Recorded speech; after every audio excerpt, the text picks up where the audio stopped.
কোনোদিনেই কোনো ককায়েকে নাভাবে যে তেওঁতকৈ আগে এই পৃথিৱীৰ পৰা ভাইক আগতীয়াকৈ বিদায় ল'ব বুলি, নহয় জানো? কিন্তু এয়া হৈছে আমাৰ বাইদেউৰ শহুৰেকৰ ঘৰৰ তিলনি দিনাখন নিজৰ ককায়েক আহিছে। আৰু কিমান দুখৰ বেদনাদায়ক হ'ব পাৰে আপোনালোকে এবাৰ ভাবি চাওকচোন। হয়, এয়া হৈছে আজিৰ বাইদেউৰ শহুৰেকৰ সকাম। আৰু তালৈ বুলি আমি ৰাতিপুৱাৰ পৰা সোনকালে শুই উঠি যাবলৈ বুলি ঘৰত ভাত পানী বনাই মেলি আজৰি হ'ব লৈছোঁ। আৰু এই পৃথিৱীত মা দেউতাৰ নিচিনা কেতিয়াও হ'ব নোৱাৰে, সৰ্বশ্ৰেষ্ঠ মা দেউতা। যিসকলৰ ঘৰত মা দেউতা নাই সেইসকলে অনুভৱ কৰিছে সঁচাকৈ সেই ঘৰখন যে কিমান আধৰুৱা হ'ব পাৰে। হয়, আজি বাইদেউৰ শহুৰেকৰ সকাম আৰু তালৈ বুলি আমি ৰাতিপুৱা এয়া সোনকালে শুই উঠি গা পা ধুই মেলি ভাত পানী ৰন্ধাত লাগিছোঁ আৰু মায়ে বাহিৰত চাহকাপ বনোৱাত লাগিছে। আৰু এয়া বেটাহঁতো আজি সোনকালে উঠিলে, ইহঁতকো সোনকালে উলিয়াই মেলি আজৰি কৰি ল'ব লাগিব। ঘৰখনত যেন নিমাউমাউ পৰিৱেশ। এই 2টা বছৰ যেন 25ৰ আৰু 26ৰ আৰম্ভণি আমাৰ কাৰণে যেন সঁচাকৈ এটা বহুত দুখৰ বাৰ্তালৈ কঢ়িয়াই আনিছে। নতুন বৰ্ষ হ'ল মানুহৰ হাঁহি ধেমালি ফূৰ্তিৰ আনন্দ কৰা দিন, কিন্তু আমাৰ জীৱনলৈ বহু কষ্ট আৰু দুখৰ মাজেৰে পাৰ কৰিব লগা হৈছে। ঠিক তেনেদৰে সোনকালে খাই বৈ আজৰি হৈয়ে আমি ৰাওনা হ'লোঁ বাইদেউ ঘৰলৈ বুলি। ইহঁত দুটাকো উলিয়াই লৈছোঁ। ইহঁত দুটা যাবলৈ পাই, ক'বালৈ যাবলৈ পাই মনটো যে কিমান ফূৰ্তি লাগিছে, কিন্তু তাহাঁতি যে কি জানেনো। তথাপিও এনেকৈ ওলাইছোঁ, হ'লেও যাবলৈ মনটো কিন্তু একেবাৰে যোৱা নাই। কাৰণ আগতে গ'লে সিহঁতৰ ঘৰখনত কিমান ফূৰ্তি আনন্দ ভৰি থাকে, গৈ কিমান ভাল লাগে। আৰু এতিয়া যেন গ'লে যেন কেনেকৈ সোমাম সেনেকুৱা এটা অনুভৱ হয়। হ'লেও ওলাইছোঁ যাবলৈ বুলি। নিমন্ত্ৰণটো যিহেতু ৰক্ষা কৰিব লাগিব, সেইটো কাৰণে বুলিহে ওলাইছোঁ। কিন্তু হ'লেও মনটোত বৰ কিবা দুখ লাগি আছে, দুখ লাগি আছে। সেইদিনাখন গোটেই দিনটো তেনেকেই পাৰ হৈ গ'ল। আমি আহি সোণাৰী পালোহি আৰু সোণাৰীত আমাৰ যিহেতু বৌহঁত থাকে, বৌহঁতো আমাৰ লগত যাব।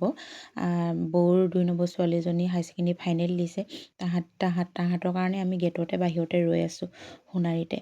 আৰু ফাইনেলি বৌহঁত আহি পালেহি, কিন্তু আমাৰ আকৌ মন দেখিছেনে বাৰু, মনে পূৰা শুইছে। ক'ৰবালৈ গ'লেই ই খুব টোপনিয়ায়। আৰু এয়া আমাৰ মাজু বেটি শ্যামলী, তাই হাই ছেকেণ্ডেৰী ফাইনেল দিছে। যিহেতু দেউতাৰ পৰা পৰীক্ষা আছে, সেইটো কাৰণে তাই একে কোবতে ওলাই মেলি আহিছে।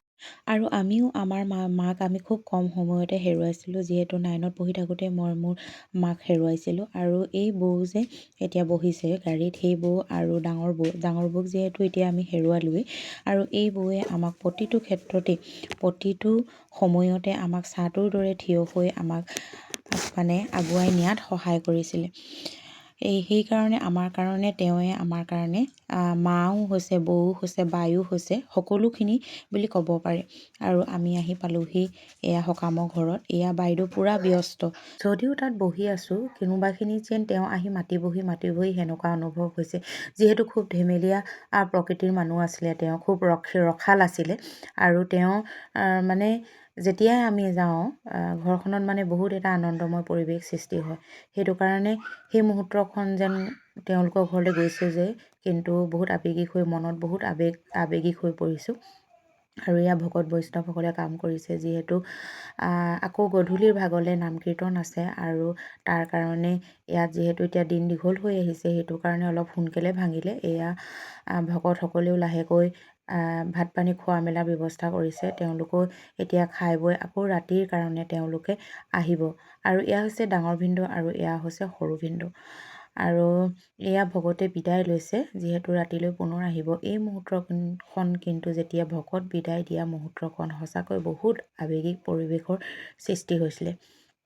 আৰু যিহেতু এই ভকতসকলে যেতিয়া নিয়ম কানুনবিলাক কৰিবলৈ আহে, যেতিয়া জ্যেষ্ঠ যেন বয়সস্থ বৃদ্ধ হৈ যেতিয়া ঢুকায়, এই পৃথিৱীৰ পৰা মেলানি মাগে, তেতিয়া তেওঁলোকে বিদায় ল'বৰ সময় হৈছে বুলি মনৰ এটা আক্ষেপ নাথাকে। কিন্তু বহু যদি বয়সতে এই পৃথিৱীৰ পৰা মেলানি মাগে, তেতিয়া তেওঁলোকে হয়তো সমনীয়া হিচাপেও আছিলে, তেওঁলোকে খাবলৈ মেলিবলৈ আহিছে সকাম ভাগি।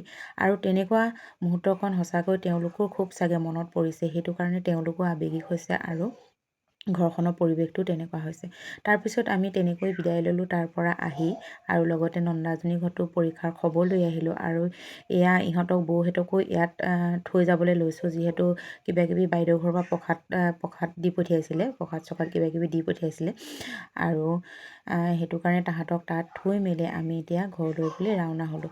আৰু আজি ভিডিঅ'টো ইমানতে সামৰণি মাৰিছোঁ। আপোনালোকে কেনে পালে জনাব। আজিলৈ আহোঁ তেতিয়াহ'লে। Okay, bye bye.